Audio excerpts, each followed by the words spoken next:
Ever caught yourself daydreaming about trading your morning coffee for a glass of, well, blood? Yup, we are talking about transforming into a vampire, folks.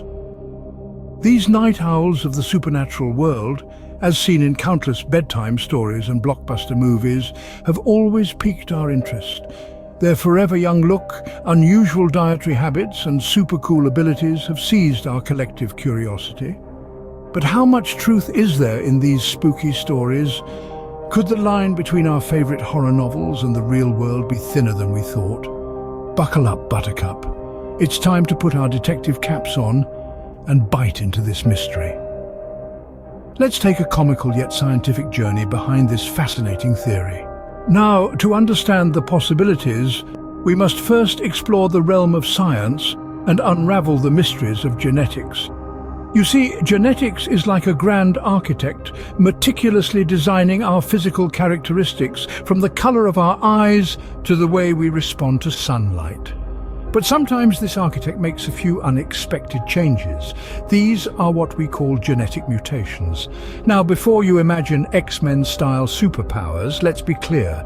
These mutations can lead to rare diseases or conditions. Some of them, interestingly enough, could mimic traits we often associate with vampires. Consider porphyria, a group of rare genetic disorders that can cause sensitivity to sunlight. Individuals with these conditions can develop blisters, itching and swelling upon exposure to the sun. Sounds a bit like a vampire recoiling from sunlight, doesn't it? But it's not a supernatural phenomenon. It's a medical condition caused by an abnormality in the production of heme, a component of hemoglobin. Then there's hemophagia, a condition characterized by the need for blood, a trait that's undeniably vampiric. But again, it's not about immortality or thirst for power. It's a medical condition that can result from iron deficiency or certain psychological disorders. And don't forget hypohidrotic ectodermal dysplasia, a condition that can cause sharp, fang-like teeth. But these are not tools for bloodsucking, they're just the result of a genetic mutation affecting tooth development. So you see, while these conditions bear a striking resemblance to the vampire lore we're familiar with, they're not a confirmation of their existence. They're medical anomalies, scientific explanations for what could otherwise be misunderstood as vampirism. While these conditions bear striking resemblances to vampirism, they are, in fact, medical anomalies, far removed from the mythical realm of vampires. Although science can explain some vampire-like traits, it's crucial to differentiate between myth and reality. Let's embark on a journey through time to the origins of vampire myths.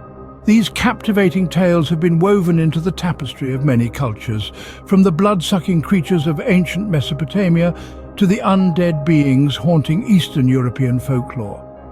These stories often arose as a way to explain the unexplainable, to make sense of the mysterious, and to personify our deepest fears. However, the silver screen's portrayal of vampires with their immortality, superhuman strength and peculiar dietary preferences are far removed from reality. While science has uncovered certain diseases and conditions that may mimic traits associated with vampirism, such as sensitivity to sunlight or a craving for blood, there is no scientific evidence that supports the transformation of a human into a vampire as we know it from the tales. It's fascinating to explore the intersection where myth meets science, where our imaginations are fueled by the unknown and our understanding is pushed by the known. The vampire myth, like many others, serves as a mirror to our deepest fears and desires, a reflection of our collective consciousness. While our fascination with vampires might persist, it's important to remember that these are tales spun from the threads of mythology, not threads of our DNA.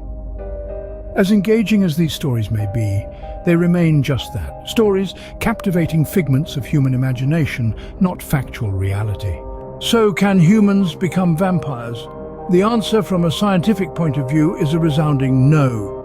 As we've delved into the fascinating world of vampires, we've seen that while certain genetic factors can lead to vampire-like traits, these are far from the supernatural abilities we see in popular culture. We've explored the science behind these traits, from light sensitivity and anemia to the more bizarre dental anomalies. But remember, these are all perfectly explainable by medical science, not a sign of a lurking vampire gene. Then we've peeled back the layers of myth and reality, dissecting the age-old tales and the modern interpretations. We've seen that the vampire of fiction is just that, a creature of the imagination, born from folklore and embellished by Hollywood. And so, despite the captivating allure of vampire lore, the boundary between humans and these mythical creatures remains, as ever, firmly intact.